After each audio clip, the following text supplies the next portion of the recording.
แม่ลูกฮะเลขควาย เด็กควายถามพ่ออยู่พ่อถึกเลขบ่เลขรถน่ะรถขูดตอบ่ ออกเลขไง ออกเลขควายออก8 9เลขเก้าวะ ถึกช่ำบ่ 8 9บ่ แม่น8 9 ตายครับ ออกลักชองไหน อ๋อ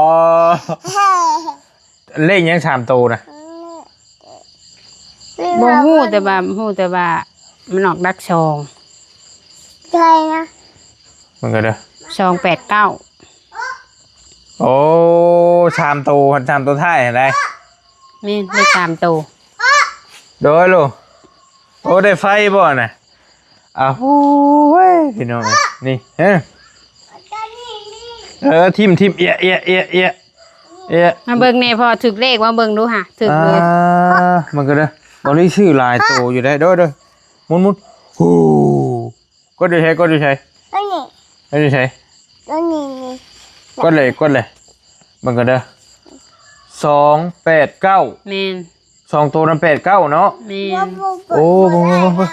เบิ่งไว้เบิ่งข้างหน้าดู ก่อนตัวซับไปใส่วะซื้ออยู่ไหน FC เพิ่นก็ถามมาอยู่ ชื่อเห็นแต่อย่างว่าส่งมาให้เบิ่งอะคือเห็นแต่81 82 FC เพิ่นส่งมาหลายอยู่ เฮ้ย เดี๋ยวเบรกก่อนแป๊บนึงเบิ่งก่อน จับ มาเบิ่งก่อนพี่น้องไอ้พอดีมาพี่ก็ได้มาอันนี้มันแต่เกาบอลี่ก็บ่ได้ค่อยลิ้นเลขลิ้นเบอร์หรอกก็โดนได้ซื้อเทื่อก็บ่ได้วางอีหยังมากมายแต่มื้อนี้เราเห็นบ่เห็นอยู่บ่ ป้าขูดคักขูดแน่แท้นี่ เรีย บ่ บร้อยเห็นยังไงเห็นหาก็เห็นบ่ แม่นหาเคยเห็น สิต่อพี่น้องขูดต่อ ขูดคักขูดแน่ ป้ายเบี้ยวเลยนี่แหละหลังจากบอลี่ชื่อไข่มดแดงซอยกับเจ้าแล้วก็ไปกลับรถกับน้องน้อยนางกับน้องน้อยมาทีไหมแล้วบ่เห็นต่อนะมันต่ำยึดเดินหน้ามาต่ออยู่ที่แหละต่ำไปก็เลยชนก็นึกว่าชนดินลงมาเบิ่งรถเรียบร้อยก็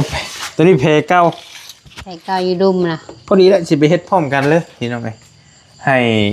เท่านิ้วทรงทำห่านมันประมาณ500 บาทประมาณ600 บาทประมาณนี้แหละโดยลูกโดยแต่ว่ามันสิใช้เวลาประมาณ 3-4 ชั่วโมงพุ่นว่ะกันเอาว่างเฮ็ดหั่นน่ะเพราะฉะนั้นพอดีแล้วบอดี้มีเพเก้าอยู่เดี๋ยวมันเฮ็ดให้ตอนนี้เด้อดึงตอนนี้นำเด้อ แม่ โดยลูกไข่มดแดงลูก สมุดแดง โดยก็เลยบอลลี่ก็เลยว่าเพิ่นมาให้โชคบ่หรือว่าให้ช่วยก็เลยซื้อนกแก้วเบิ่งมันก็เด้อมีเลขอย่างนี้บอลลี่ซื้อนี่ก็ ช่วยนี่ ซื้อบัตร100,000ผู้ใดพี่น้องเอ้ยนี่บอลลี่ซื้อได้นี่แหละ28 32 72 82 91 19 29 81 18 16 เป็น8 9ว่าติอันเลข พี่น้องเอ๋ยมันออก89พนออกห่า อย่าปากอย่ามันหลอกมันออกลัก แต่เขาออกได้รถบอลลี่นี่น่ะออกได้หนีเลยได้พี่น้องเอ๋ยมันออกนั่น89มันออกมันขาบมาพี่บอลลี่ผัดบริสลับมาพี่ซะเนาะนี่ซื้อแต่29 81 91นี่82นี่ซื้ออยู่แต่ว่าถึกนี่ก็พอดีได้ค่าซ่อมมานี่นะ มันบ่ถึกใช่มันก็ได้มันออกเลขยังมันออกแต่ก็เห็นกับเจ้าโพสอยู่ดีได้ออกยังดูกิน เด้ขึ้นมาอยู่กินใช่ เฮ็ดควาย เด้หิน่ะ เด็กควาย นี่พี่น้องเอ้ยเห็นบ่เอาเบิ่งเห็นบ่ตรงๆเลย เด็กควาย 289 เด็กควาย นี่เขาเจ้าสิซื้อ3ตัวท้าย3ตัวคือชื่อตัวท้ายนี้แม่นบ่ แม่น นี่2 เด็กควาย 8 9นี่พี่น้อง 9 คือมันออกในเลขรถบอลลี่ตรงๆเลยน่ะออกในนี่เลยนี่สลับกันอยู่นี่แกถือว่าคันคนซื้อเป็นก็ได้ได้นี่แก แม่นได้ เด็กควาย แต่บอลลี่ก็ส่งหาทีมงานอยู่แล้วบอกว่ารถเฉียวเด้อยังมามีคนอยากซื้อเลขนะถามว่าบ้าเลขบอกกับบอเห็นแบบดนๆนะมันไม่เหตุเลยยังได้ซื้อวันนี้ก็เลยมาเบิ่งมาออกเป๊ะเลยแต่ว่ามันก็ให้สลับน้อยนึงคัน3ตัวนี่ก็ออกในรถบอลลี่เลยนะ แล้วถ้าผู้เพิ่นเอาเป็นไล่ ได้นี่พี่น้องโอ้เราไปซื้อแต่2อัน822891 เลขควาย เด็กควาย เลขควาย เด็กควาย เฮ้ยเรามาพี่ขี้มาพี่แล้ว1หม่องบอลลี่ชนต่อในการออกมาแล้วควายแฉวเลย แม่ ควายน่ะ เด็กควายจะไป อีลาบอกเลขยังมันนี่ลูก เด็กควาย ควาย เด็กควาย ของจะบอกเลยแม่เลขหนู หันมาพี่หันหน้าไปหาป้าลุงนี่ก็จะ อย่า มี สบายดียังลูก ตอนนี้ นี่จะไปซ่อมรถนี่แหละเบิ่งพี่น้องไงก็หลายคนส่งมาถามอยู่ใน FC บอลลี่ถึกเลขบ่ว่าซั่นบ่ถึกเด้อพี่น้องเด้อ ไม่ นี่ จบเรียก แต่ว่ามันออกเลขรถบอลลี่คักแน่อยู่ แต่ว่าบ่ถึก เอ้ย เกิดที่ชอบไปเอามา เอามันเฮียเลยลูกมักคักมึงแน่ได้เกิดผู้ เกือบเพิ่นเฮียบ่ แม่น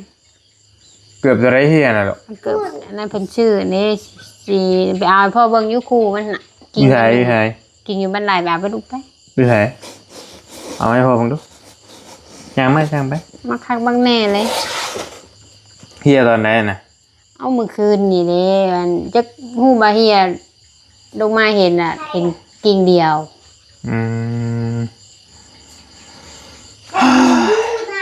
เห็นกิ่งเดียวเจอเพิ่นน่ะ ใช่บ่ได้อยู่ในนี่บ่เนี่ยน่ะบ่มีนะพ่อก็เบิ่งอยู่คือบ่ได้เห็น ไข่หมูแดงกับไข่คักแท้นี่เกิดคู่นี่เพิ่นมากเลยเกิดคู่นี่น่ะ บ่เห็นได้หรอก เอาตัวอะไรเนี่ย น้ำตีนน่ะ มาตัวนี้บ่ มากเลยเอาเพิ่นชื่อเพิ่นเลือกเองเพิ่นเด้ อันนี้บ่ เอาพี่บอก ถือสั่งชื่อกิ่งเดียวเนี่ยคู่เดียวเท่านั้ เอา น พี่บอก แล้วจะไปซื้อเอาใหม่ลูก บ่แม่มาขาบเบิดมืออยู่จัก ก็ซื้อเอาใหม่แล้วลูกเนาะพ่อซื้อให้ใหม่เด้อ เอาตัวอะไรนี่ โอเคยังเลขยังไงโอเค เด็กช่างเด็กมันออก นี่ แล้ว ขัวไข่มดแดงนี่มีอยู่บ่ผักนะ เออ ขัวกินมึงดูจะว่าแซ่บปะจ๊ะ บ่ได้หนึ่งเขาเด้ หุงข้าวบ่ หุงข้าวไว้สิผัดกะเพราเนื้อให้ว่ะ กะเพราเนื้อก็ได้แล้วแต่โอ้ชื่อ2-3เซนพอได้นี่ช่วยกับเจ้า ฉันก็ไปอ้อกินมื้ออื่น แบ่งกันก็ได้แต่แบ่งให้แม่น้องน้อยนั่นนี่ก็คือลายได้พี่น้องลายให้ฮะ หมุนไปยังอะน่ะ โอ้ยนี่เด็ก เอาทีมขยะไปลูกไป เด็กเก้า เลข9 เด็กสี่ 41ลูก เด็กควาย เดี๋ยวเบรกกันก็ได้ปะเนี่ยอีหล่ะอย่าแค่หูบบ่ลูกอย่าแค่หูบกับโหลดบ่เอามามันจำไปพอดีทายให้ไหมเอาไหมเป็นอย่างถ่ายหูบ่ล่ะพี่น้องเอาถ่ายหูกับเลขโหลดบ่1 2 3หันหน้ามาพี่แอมเบลติ้งติ้งติ้งติ้ง อันยิ้มหวานไปแล้วดิ อีหล่ะกินข้าวแล้วมื้อนี้ลูก กินเดียว กินข้าวกับหยัง ชอบกลับ กินกับหยังบอกพอดิ ยังทันได้กินอยู่ กินกับหยังพี่น้องอันนี้แหละก็ถามว่ามันนักบ่กับบ่นักไปไหนดอกแต่ว่าตีตัวป้ายพี่นักมันอย่าให้แม่ไปเฮ็ดกินไปให้แม่ไปเฮ็ดกินไปมันอยากเบี้ยวแต่ก็ไปดัดลงหั่นแหละยามันแหละพี่น้องการเดินทางมันหักมีดอกทีแหละนี่แต่ว่ามันเสียเวลาเอาไปเฮ็ดนั่นโน่นนี่แหละแต่ก็สิบ่แพงสิบ่เกิน1,000ไปประมาณนี้แหละเพิ่นเฮ็ดให้น้องเพิ่นส่งถามอยู่มันมีแพใหม่อันนี้แล้วก็แพเก่านี่ที่บ่รีเฮ็ดชนถังนี่แหละตอนนั้นนี่ชนถังนี่แหละ บ่เห็นตอนนี้น่ะสีบ่ได้ลอกแต่ว่าตอนนี้สีลอกเลยเด้อลูกเด้อขี่กล้าบ่ กิ ขี่กราบบ่ กราบกราบ กราบ กราบกราบกราบ ถือว่ารถมื้อนี้รถบอลี่บอกโชคอยู่นะบอลี่ก็ส่งบอกทีมงานดูแล้วก็ถ่ายคลิปบอกพร้อมว่ารถบอลี่ชนปังๆตอนมันชนน่ะก็ กินเนอะ ถ่ายอยู่ มาม่ากิน โดยลูกโดยถ่ายตอนบอลี่ซื้อไข่แล้วก็ไปปิดคลิปกำลังสิไปกลับรถตั้มเรียบร้อยเลยเนาะ เ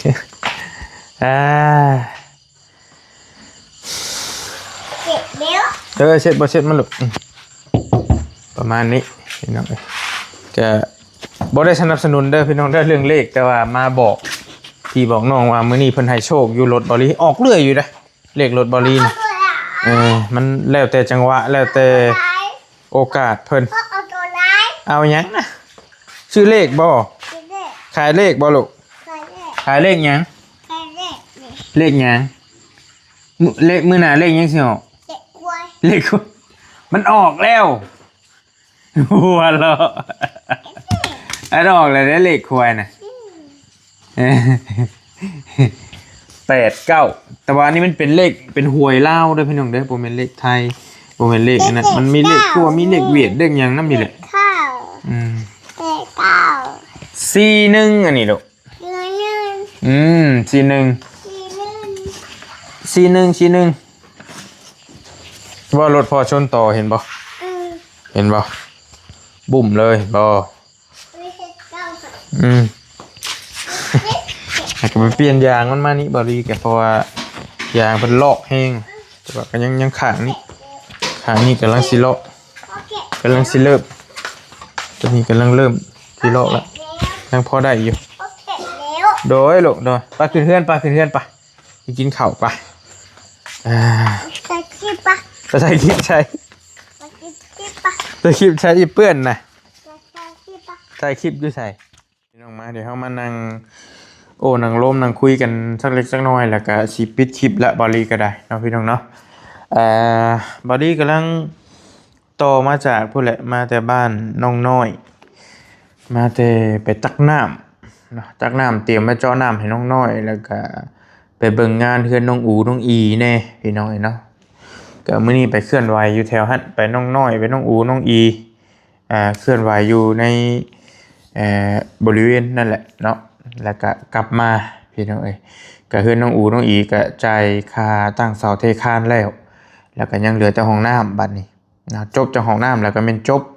งบต่อไปทั้งบริก็ยังแม่นบ่มีนะถือว่าเบิดจ้อยและบ่มีหยังเลยบัดนี้พี่น้องเนาะแล้วก็น้องน้อยก็กำลังสิเตรียมเจาะน้ำอยู่ที่ดินใหม่แล้วก็ขั้นตอนต่อไปก็แม่นถ้าเงินพอก็แม่นตั้งเสาเทคานยกเคลื่อนให้น้องเพิ่นคือว่าหากก็มี 4,000 บาทนำบ่ยาวเดี๋ยวสิไปถามเบิ่งให้เพื่อความมั่นใจนะ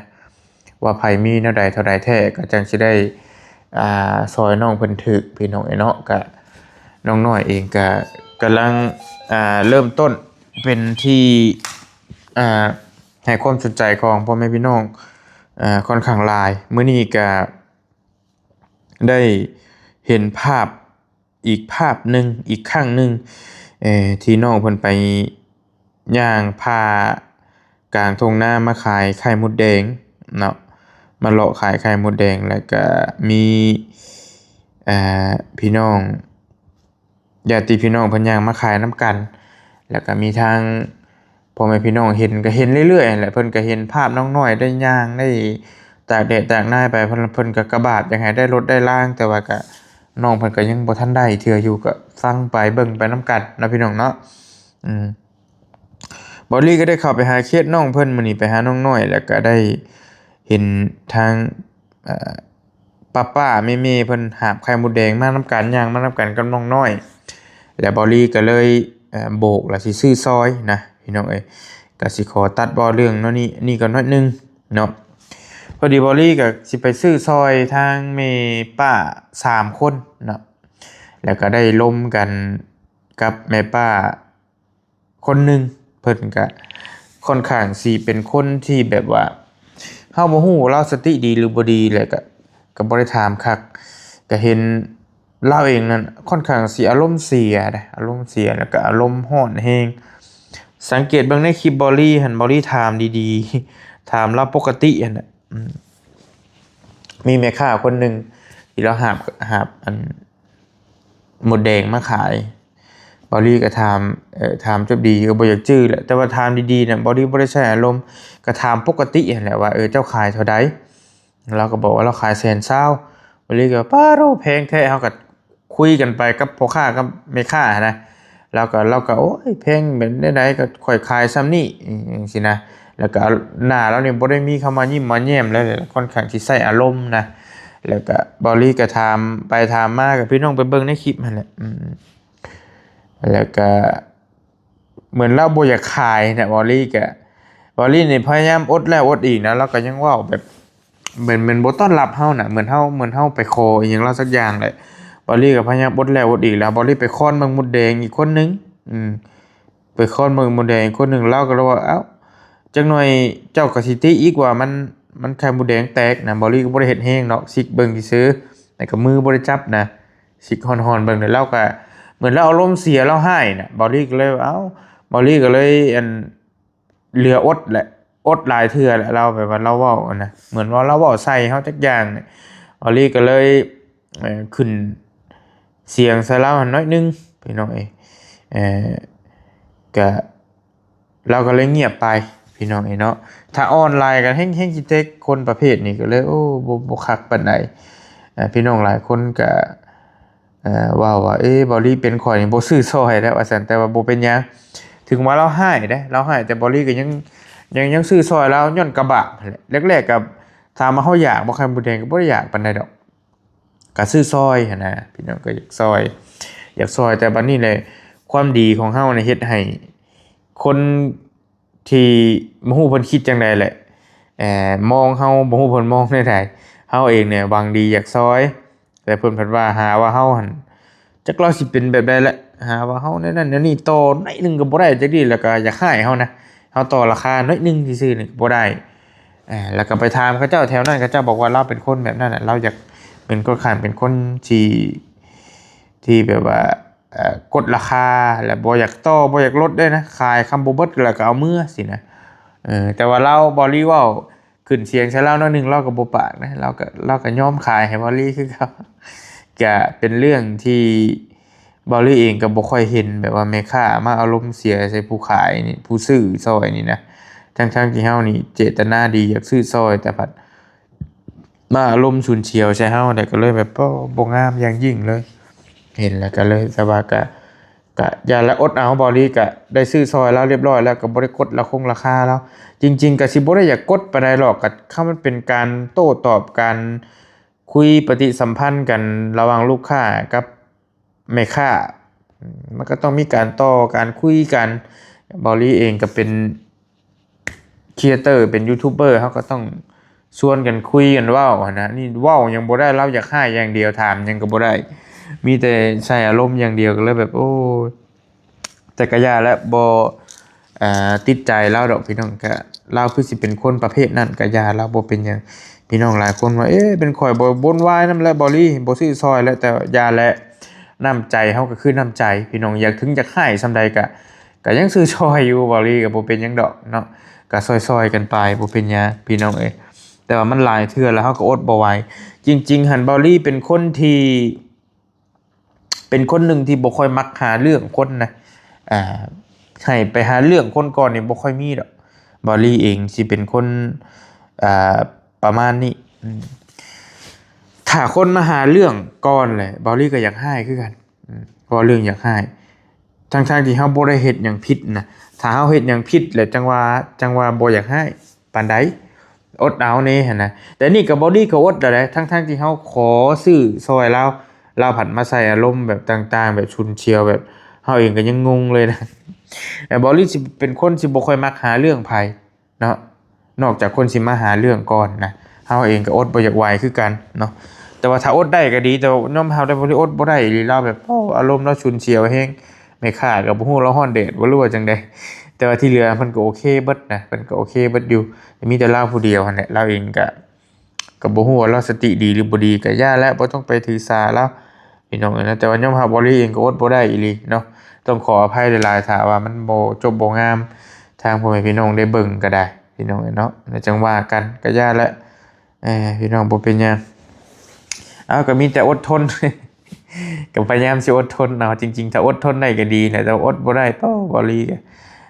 ไปมาแต่น้อยจนใหญ่ไปมาหลายฟ้าหลายปีก็บ่ค่อยเห็นแม่ค้าอยากให้ลูกค้านี่นะอ่าคุยนำกันดีๆเพิ่นจะให้กันเนาะก็บ่เป็นหยังไรอดเอาอดได้ก็ดีพี่น้องก็บอลลี่เองก็มาทำคลิปเรื่องเลขแต่ก็หลังออกจากหันไปแล้วก็บอลลี่ก็ไปชนต่อไม่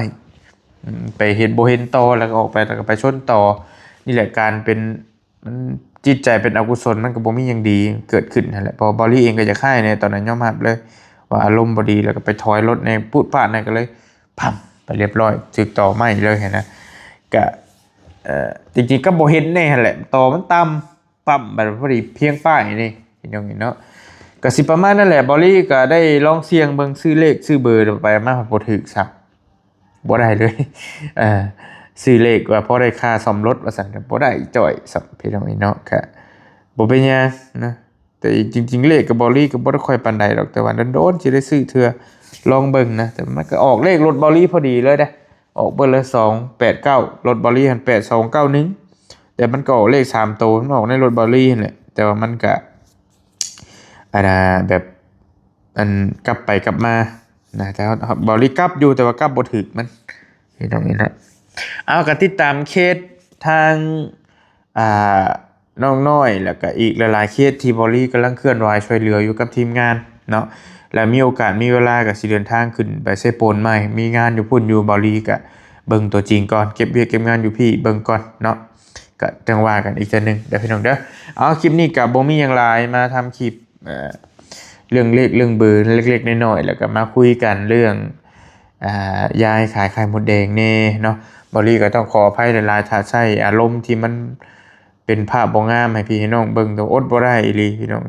ถ้าอดได้ก็ดีแต่ว่าอารมณ์เสียมันก็บ่มีการดีดอกนะแต่ว่าอดบ่ได้ยอมรับเลยเพราะว่าเพิ่นเองก็อยากให้แบบว่าอยากให้บ่มีเหตุผลนะเฮาเองก็คือแบบว่าเอ้า มันก็เลยแบบว่างงเลยนะคันเฮาไปคอไปกดราคาเพิ่นขอซื้อนำ10 20,000นี่ก็จังว่าแต่อันนี้เฮาก็สมมุติว่าลดได้บ่เป็นการถามซื่อๆนะเราก็ว่าเอ้าไข่มดแดงข่อยนี่หามาบักหลายนี่ลดบ่ได้เลยแต่ก็จะขายนะเฮาก็บ่งงเลยเนาะเอาล่ะก็จังว่าการขอบมุกขอบใจหลายๆที่ตามเคสเฮาในตอนต่อไปว่าสิได้ไปซอยหยังไผได้ไปเซอร์ไพรส์